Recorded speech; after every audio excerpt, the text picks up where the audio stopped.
नमस्कार, मैं राखी और आप देख रहे हैं न्यूज 31 उत्तराखंड बुलेटिन की शुरुआत करेंगे, लेकिन उससे पहले एक नजर आज की सुर्खियों पर। उत्तराखंड में मौसम विभाग ने जारी किया हाई अलर्ट, 5 दिनों तक भारी बारिश का बताया अनुमान। उत्तराखंड में फिर से गहराया कोरोना का खतरा, हल्द्वानी में मेडिकल कॉलेज की 7 छात्राएं मिली पॉजिटिव। कुंभ में कोरोना फर्जी टेस्टिंग मामले में सख्त हुई धामी सरकार, स्वास्थ्य विभाग के 2 अधिकारियों को किया गया सस्पेंड। रानी पोखरी में टूटा 1 साल पहले बनाया गया पुल टूटने से मौके पर मची भारी हड़कंप। पिथौरागढ़ के जोशी गांव में फटा बादल फटने से गांव की एक महिला मलबे में दबी। और अब खबरें विस्तार से। रामनगर में आज राजकीय महाविद्यालय में एनएसयूआई के कुमाऊं मंडल अध्यक्ष सुमित लोहनी के नेतृत्व में छात्र छात्राओं ने महाविद्यालय में प्रदर्शन करते हुए अपनी 2 सूत्रीय मांगों को लेकर प्रदेश के उच्च शिक्षा मंत्री और कुमाऊं विश्वविद्यालय प्रशासन के खिलाफ जमकर नारेबाजी करते हुए प्रदर्शन किया। इस दौरान छात्र छात्राओं ने महाविद्यालय में 1 दिवसीय क्रमिक अनशन करते हुए कुलपति से इस्तीफा देने की भी मांग की। प्रदर्शन के दौरान छात्रों का कहना था कि परीक्षाएं कराने से पहले सभी छात्र छात्राओं की ऑफलाइन पढ़ाई कराई जाए और सभी छात्र छात्राओं का परीक्षाओं से पहले कोविड वैक्सीनेशन भी कराया जाए। इस दौरान मांगे पूरी न होने पर छात्रों ने उग्र आंदोलन करने की भी चेतावनी दी है। देखिए, हमने पूर्व में दिनांक 18 अगस्त 2021 को अपनी 2 सूत्रीय मांगों और 2 सूत्रीय मांगों पूर्ण न होने पर एक विकल्प के रूप में मांग को कुमाऊं विश्वविद्यालय जी को ज्ञापन दिया था, जिसमें हमने 3 दिन का अल्टीमेटम दिया था। लेकिन कल हमें 8 दिन होने पर भी हमारी ना मांगें पूर्ण की गई, ना हमें कोई जवाब दिया गया। इसलिए हमने कल महाविद्यालय में धरना प्रदर्शन किया गया और 1 दिन का समय हमने विश्वविद्यालय को मांगें पूर्ण करने और छात्र छात्रों को आश्वासन देने के लिए दिया था। और जिसमें हमने कहा था कि हम कल से भूख हड़ताल पर बैठेंगे। नगर महाविद्यालय में छात्र नेताओं ने एनएसयूआई के बैनर तले शुक्रवार को 1 दिवसीय धरना प्रदर्शन देते हुए प्रदेश के उच्च शिक्षा मंत्री के खिलाफ नारेबाजी करते हुए कुमाऊं विश्वविद्यालय के कुलपति से इस्तीफा देने की मांग की है। छात्रों का आरोप है कि 2 माह परीक्षाएं संचालित कराने से पहले 2 माह पूर्व छात्र छात्राओं की ऑफलाइन परीक्षाएं कराई जाएं तथा परीक्षा कराने से पहले सभी छात्र छात्राओं का कोविड वैक्सीनेशन भी कराया जाए। छात्र नेताओं ने चेतावनी दी है कि यदि सरकार और कुमाऊं विश्वविद्यालय प्रशासन ने उनकी मांगों को नहीं सुना तो छात्र उग्र आंदोलन करने के लिए मजबूर होंगे। रामनगर से राजीव अग्रवाल के साथ कैमरामैन बंटी अरोड़ा, न्यूज 31 उत्तराखंड। पिथौरागढ़ जिले में स्वास्थ्य विभाग के 4th श्रेणी कर्मचारियों का क्रमिक अनशन आज लगातार दूसरे दिन भी जारी रहा। इस दौरान कर्मचारियों ने सरकार के खिलाफ जोरदार नारेबाजी की।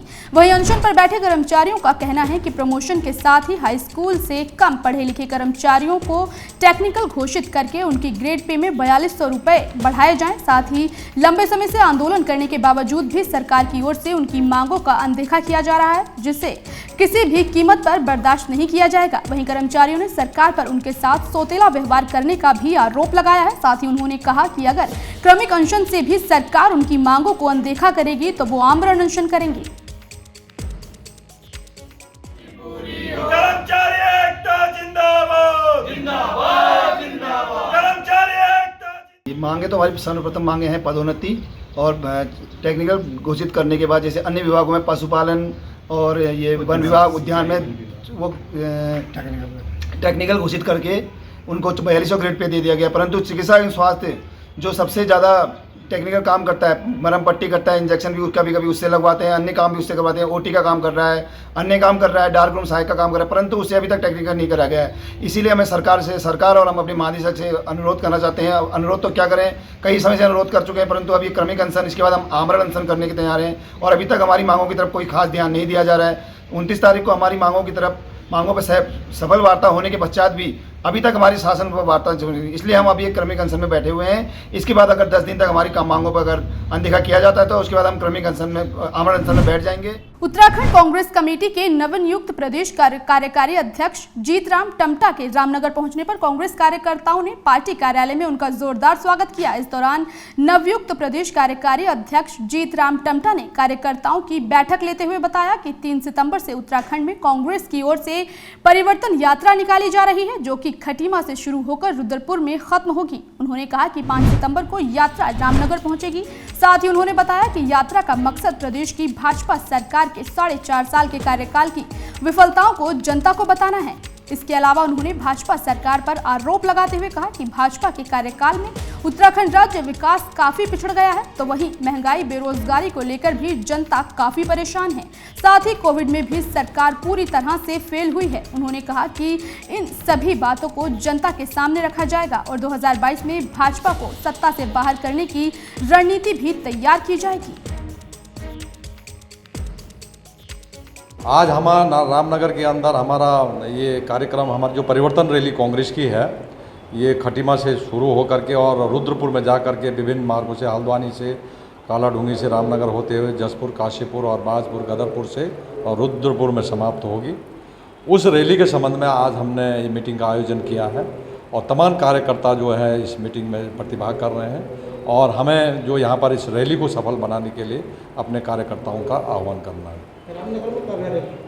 रामनगर में हम 5 को आएंगे, 3 को वहाँ से चलेगी, सितारगंज रुकेगी, 4 का हमारा हल्द्वानी का है और 5 का रामनगर होते हुए जसपुर से काशीपुर है। उत्तराखंड में भाजपा की सरकार के 4.5 साल के कार्यकाल को लेकर कांग्रेस द्वारा अब 2022 के चुनाव की तैयारियों को लेकर भाजपा के खिलाफ परिवर्तन यात्रा निकाली जाएगी, जो यात्रा 3 सितंबर से खटीमा से शुरू होगी और जो है इसका रुद्रपुर में समापन किया जाएगा।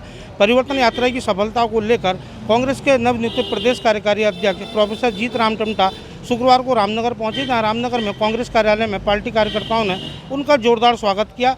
प्रदेश कार्यकारी अध्यक्ष जीतराम टम्टा ने बताया कि यात्रा का मकसद भाजपा की सरकार के 4.5 साल के कार्यकाल की विफलताओं को लेकर जनता के बीच जाएंगे। उन्होंने कहा कि आज प्रदेश में भ्रष्टाचार, महंगाई जैसे अहम मुद्दे और कोविड में जो है सरकार विफल रही है, इसको लेकर जनता को अवगत कराया जाएगा। उन्होंने बताया कि इस परिवर्तन यात्रा के नाम से प्रदेश की जनता को एक संदेश दिया जाएगा कि भाजपा की सरकार की विफलताओं को ध्यान में रखते हुए 2022 के होने वाले विधानसभा चुनाव में कांग्रेस के पक्ष में आकर प्रदेश में कांग्रेस की सरकार स्थापित करें। वहीं परिवर्तन यात्रा को लेकर पार्टी के कार्यकर्ताओं में भी काफ़ी उत्साह देखा गया। रामनगर से राजीव अग्रवाल के साथ कैमरामैन बंटी अरोड़ा, न्यूज़ 31 उत्तराखंड। पिथौरागढ़ जिले में कोरोना के डेल्टा प्लस वेरिएंट ने दस्तक दे दी है।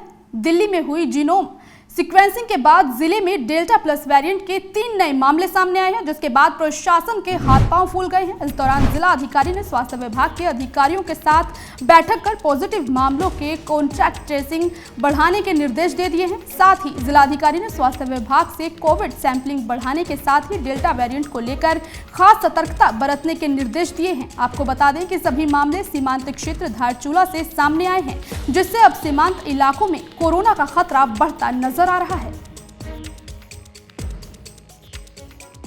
कोविड की 3rd वेव की जो प्रिपरेशन है उसमें कल मैंने CTC में भी इंटीग्रेटेड ऑफिस खोलने के लिए जो ऑफिसर्स की तैनाती हम लोग कर रहे हैं, प्लस साथ में जिसमें एडमिनिस्ट्रेशन और मेडिकल डिपार्टमेंट दोनों के ऑफिसर्स को ऑक्सीजन मैनेजमेंट की एक टास्क फोर्स बनाना है, ट्रेनिंग टास्क फोर्स बनाना है। इस तरीके से हम लोग कोशिश ये करें कि इंटीग्रेटेड अप्रोच के साथ में इसमें ग्रास रूट लेवल पर और यहाँ दोनों जगह पे प्रिपरेशन रहें और हम बेहतर तरीके से रणनीति के साथ में 3rd वेव की एंटिसिपेटेड 3rd वेव को डील कर सकें।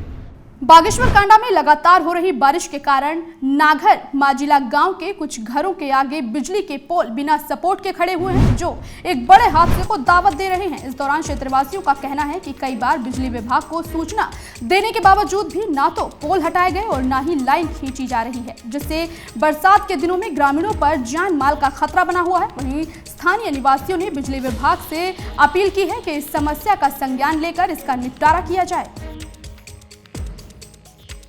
माजला में रहता हूँ और हमारे 2 पुल ये बिल्कुल छत के ऊपर आए हैं और हमें खतरा है और विभाग को हमने सूचना दी है, विभाग वाले कोई नहीं सुन रहे हैं और हमें सरकार से अनुरोध है कि इसको पुल को सही करवा दे। देवी है, मैं नागर माजिला से निवासी हूँ और पति का नाम भगत राम है और ये मेरे मकान के अगल बगल बिजली के पोल हैं, ये गिरने वाले हैं। ये पोल तार मेरे छत में आया है और मुझे खतरा है और मैंने बिजली विभाग में लेटर भेजा था, उसका जवाब कोई नहीं आया। नाम अनीता देवी है, मैं नागर माजिला में रहती हूँ। मेरे पति का नाम नवीन प्रसाद है।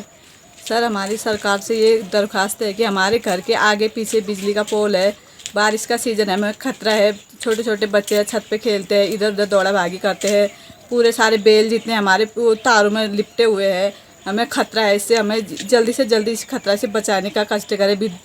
बिजली विभाग वालों से जल्दी हमारी ये दरख्वास्त है कि ये हमारी आवाज़ सुने, वहाँ तक हमारी आवाज़ पहुँचे। इनसे हमारी रिक्वेस्ट है कि हमारे बच्चों को इस खतरे से बचाए। और बारिश होती है तो करंट अर्थ पकड़ता है, हमें उतनी बार डर लगती है, हमें ध्यान से काम करना पड़ता है, अंदर बाहर अच्छी तरह हम चल नहीं पाते खुल के।